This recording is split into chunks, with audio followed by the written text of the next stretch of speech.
बिस्मिल्लाहिर्रहमानिर्रहीम जी, अस्सलाम वालेकुम। मैं हूं मुर्तज़ा भट्टी और आप देख रहे हैं मेरा यूट्यूब चैनल मुर्तज़ा भट्टी ऑफिशियल।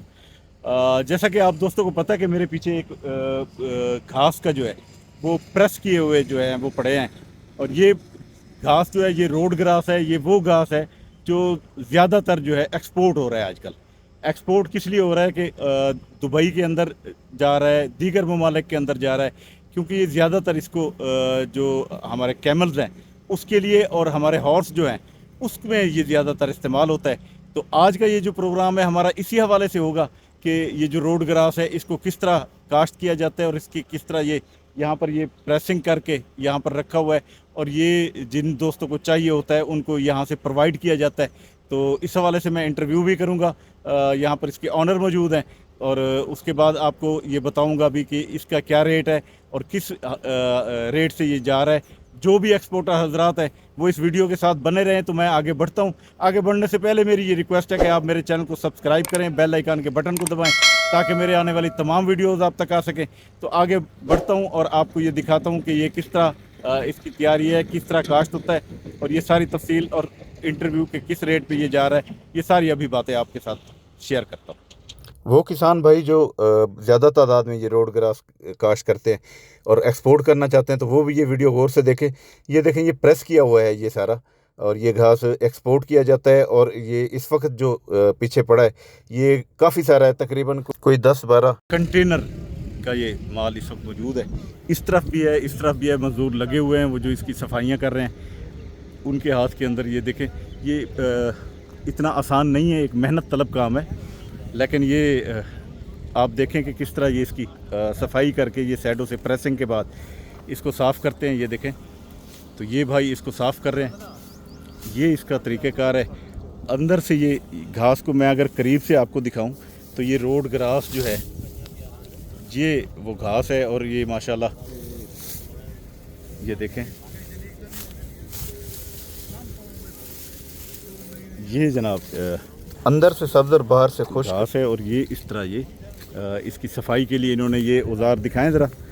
ये होता है जो साइडों से जो निकल जाता है तो उसको ये एक दस्ती किस्म का ये इन्होंने बनाया हुआ है, ब्रश टाइप, जिसमें इन्होंने स्टील के लगाए हुए हैं। तकरीबन कोई 9 इन्होंने लगाए हुए हैं। और इससे ये भाई देखें, ये उसके साथ जो है ये साइड वाला ये जो नीचे आपको गिरा हुआ मिल रहा है, ये ताकि इसकी जो सफाई सुथराई है वो भी सही हो जाए।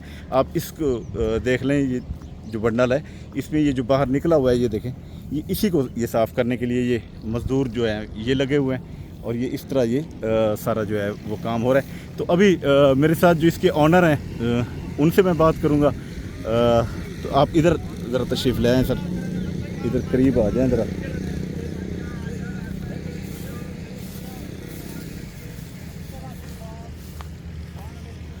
बस बस बस सर। हैं नहीं, बस ठीक है जी सर। कैसे हैं आप? हाँ जी, अल्हम्दुलिल्लाह जी। अच्छा सर, ये रोड ग्रास जो है हाँ जी, आपने कब काश्त किया और उसकी काश्त के बाद आपका किस तरह ये जहन में आया आपने ये इस तरह, क्या आपके पास कोई इसके कस्टमर थे उनकी फरमाइश पे किया या अपने तौर पर ये किया और उसके बाद आपके पास कस्टमर आना शुरू हुए, किस तरह ये हुआ? जी शाह जी, किस तरह आपके जहन में ख्याल आया और किस तरह आपने ये स्टार्ट किया? जी आज से कुछ 3 साल पहले काश्त किया था जब कोरोना का टाइम आया था। उस टाइम इस पे एक बैड फेज़ भी आया था। मेरा वो बैड लक था कि मैंने उस टाइम पे एंट्री ली। वाले साहब के दोस्त हैं जी जलालपुर से, मलिक महमूद मसवान साहब, उनका बेटा शेर खान, वो उसके साथ बड़ा अच्छा एक भाइयों वाला ताल्लुक़ है। उसने ये मशवरा दिया, उसने इसका एक्सपोर्ट वगैरह का काम स्टार्ट किया। उसके साथ फिर हमने यहाँ पे काश्त स्टार्ट की। उस टाइम फिर कोरोना आ गया। कोरोना की वजह से फिर सारी ये जो एक्सपोर्ट्स हैं वो बंद हो गई थी पाकिस्तान में। उस टाइम मुझे फिर माल काफ़ी अरसे के लिए स्टोर करना पड़ा। उस टाइम बड़ी मुश्किल हुई बेचने में, पर जैसे ही वो चीज़ें नॉर्मलाइज हुई तो अल्हम्दुलिल्लाह एक्सपोर्ट स्टार्ट हुई। ये एक बड़ी अच्छी फसल थी जी। 28 दिन में फसल तैयार हो जाती है। काश्तकार के लिए बड़ा इजी सीन था, क्योंकि हर 28 दिन बाद जब आपको महीने बाद इनकम आ रही हो, काश्तकार को इससे चीज़ बड़ी कोई और हो नहीं सकती। क्योंकि बाकी आप जो भी फसल काश्त कर लें, किसी को 4 महीने लगते हैं जी, किसी को 3 महीने लगते हैं, किसी को 6 महीने इंतज़ार करना पड़ता है। ये 28 दिन बाद आपको आपका जो ना कम बैक आ जाता है, जो आप लगाते हैं, ख़र्चा वगैरह करते हैं। तो काश्तकार के लिए मैं समझता हूँ बड़ी आसान सी चीज़ थी और ना ही इसकी कोई ज़्यादा देखभाल है। आप यानी कोई ज़्यादा स्प्रे नहीं, कोई ज़्यादा नहीं, स्प्रे वगैरह तो जी है ही नहीं ना जी, स्प्रे तो है ही नहीं। खाद लगाएं, पानी लगाएं, 2 पानी लगते हैं, 3 पानी लगते हैं, 2 खादें लगती हैं, फसल तैयार हो जाती है। उसमें फिर इसके लिए जो प्रॉब्लम है वो होती है जी मशीनरी अल्हम्दुलिल्लाह बाकी तो मैंने सारी अपनी खुद परचेज़ की हुई है। एक बेलर ही है जो बाहर से मैं बेलिंग के लिए मंगवाता हूँ। छोटे काश्तकार के लिए ये फसल प्रॉब्लम इसीलिए क्रिएट करती है कि जिसकी मशीनरी है वो बड़ी महंगी है, और कम रकबे पे जो काश्त हुआ उसके लिए कोई मशीनरी आसानी से अवेल होती नहीं, आती नहीं। सही। तो छोटा काश्तकार इसलिए इस काम में आया नहीं। बाकी जितने भी बड़े काश्तकार हैं वो मैं समझता हूँ अगर इस तरफ आएँ और हुकूमत भी साथ दे, इसमें थोड़ा सा रिलैक्सेशन दे, जैसे एक्सपोर्ट वगैरह में बेनिफिट्स दिए जा सकते हैं, वो दे तो इससे अच्छी फसल नहीं है जी। ये बड़ी अच्छी जनरेशन आपको दे अच्छा, देती है। अब मुझे ये बताएं कि आप जब इसको ये तैयार करके इसके ये बंडल बनवा लेते हैं, जी ये प्रेसिंग करवा लेते हैं, ये प्रेसिंग की मशीन बाकायदा यहाँ पर बुलवाते हैं, कोई ठेके पे आती है, किस तरह होती है? मैं बताता हूँ जी। इसका बेसिकली होता है बेलर भी 2 किस्म के होते हैं। वो आपकी रिक्वायरमेंट के मुताबिक होता है कि जी आप 38 बेलों में माल बनवाना चाहते हैं, क्योंकि इसके कंटेनर में आती हैं जी 38 बेलें, ठीक। और एक कंटेनर में आती हैं 29 बेलें। वो पार्टी पे डिपेंड करता है जो परचेज़र होते हैं उन पे कि जी वो कौन सी बेल में बनवाना चाह रहे हैं। अब मेरे पास अगर कोई बेलर आया 38 बेलों वाला, मैंने तो उसका माल बनवा लेना है। अगर उसकी पार्टी की रिक्वायरमेंट है कि जी इसका वज़न कम है, क्योंकि आजकल एक्सपोर्ट वगैरह बड़ी महंगा हो गया है सिस्टम, 4 साढ़े 4 लाख रुपये एक कंटेनर का लगता है क्लियरेंस का।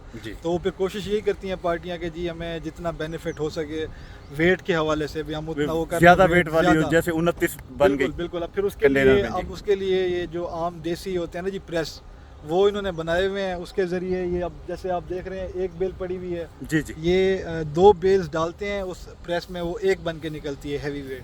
ठीक। तो उसके ज़रिए वो फिर 35 से 36 बेलें जाती हैं कंटेनर में, उनका वेट बड़ा हैवी हो जाता है जी। अच्छा, ये बताएं कि ये एक बेल का क्या इस वक्त वेट है? ये जो इस टाइम पड़ी हुई है इसका 300 से 320 केजी तक का वेट होगा जी एक बेल। अच्छा, इस किस रेट पे आपसे ये जा रहा है जी? ये मेरे से इस टाइम जा रहा है जी 36 रुपये में, 37 रुपये में पर केजी? हाँ जी, पर केजी। वो फिर अब ये इसमें कैटेगरीज होती हैं माल की। ए कैटेगरी का माल होता है, बी कैटेगरी का, फिर सी कैटेगरी का। जो ए कैटेगरी का माल होता है उसमें आप जैसे ये सामने देख रहे होंगे, आपको नज़र आ रहा होगा कि जी ग्रीन कलर उसकी रिक्वायरमेंट है और माल पतला हो। अब फिर उसके बाद अगर बारिश वगैरह लग जाए तो उससे फिर बेल्स काली हो जाती हैं, उसमें वो फिर बी कैटेगरी में आ जाता है। फिर आप बाल पड़ा वो फिर अंदर से ब्लैक होना शुरू हो जाता है, वो फिर सी कैटेगरी में चला जाता है। तो फिर हर कैटेगरी का मुख्तलिफ रेट है। जो इस टाइम ए कैटेगरी का रेट है वो 36 रुपये से लेकर 37 रुपये तक, 40 रुपये तक चल रहा है। हाँ जी। इसके अलावा इसकी पेमेंट क्या है, शेड्यूल क्या होता है? पेमेंट पहले आपके पास आ जाती है, किस तरह होता है? जब कोई पार्टी आती है, माल पसंद करती है, वो आपको टोकन लगवाती है। वो टोकन लगवा के जैसे ही इसकी लोडिंग स्टार्ट होती है वो कांटे पे ही पेमेंट करते हैं जी, वेट करवा के। वेट वाली जगह पे आपको पेमेंट हो जाती है? पेमेंट उसी वक्त यानी कि एक आसान मेथड है। बिल्कुल जी, बिल्कुल। उसमें कोई परेशानी वाली बात नहीं है। जैसे आपको बताया हर 28 दिन बाद काट तैयार होता है, और जैसे ही वो आप सेल करते हैं आपको आपका रिटर्न आ जाता है। अच्छा, ये कितने एकड़ की इस वक्त यहाँ पर ये तकरीबन कोई 7-8 कंटेनर का माल पड़ा है जी? ये 8-10 कंटेनर का माल पड़ा हुआ है मेरा जी। टोटल कोई इस टाइम काश्त हुई हुई है शुजाबाद में मैंने किया हुआ है कोई 130-40 एकड़। 130-40 एकड़? हाँ जी, ठीक। हाँ जी। इसका अगर आप फसल पे सही मेहनत करें तो ये 1 एकड़ में से आपको 1.5 से 2 टन औसत दे देती है। औसत आ जाता है? हाँ जी, ठीक। हाँ जी। बहुत शुक्रिया शाह जी, बहुत मेहरबानी आपकी, आपने टाइम दिया और मज़ा आया अल्हम्दुलिल्लाह। इंशाल्लाह थैंक यू जी, बहुत मेहरबानी, थैंक यू जी। तो किसान भाइयों, ये है वो फसल रोड ग्रास की जो आपके सामने है। जहाँ तक नज़र जा रही है आपको ये सारा रोड ग्रास ही नज़र आ रहा है, और ये काफ़ी सारा इन्होंने काश्त किया हुआ है। यानी कि तकरीबन कोई बता रहे थे कि 128-130 एकड़ जो है काश्त किया हुआ है। और इसके सामने आपको ये दिखाऊं, ये सामने जो है ये मेरी गाड़ी के पिछली साइड पर ये इन्होंने ये सारा वो किया हुआ है। प्रेसिंग करने के बाद ये यहाँ पर जमा किया हुआ है इन्होंने, ये देखें।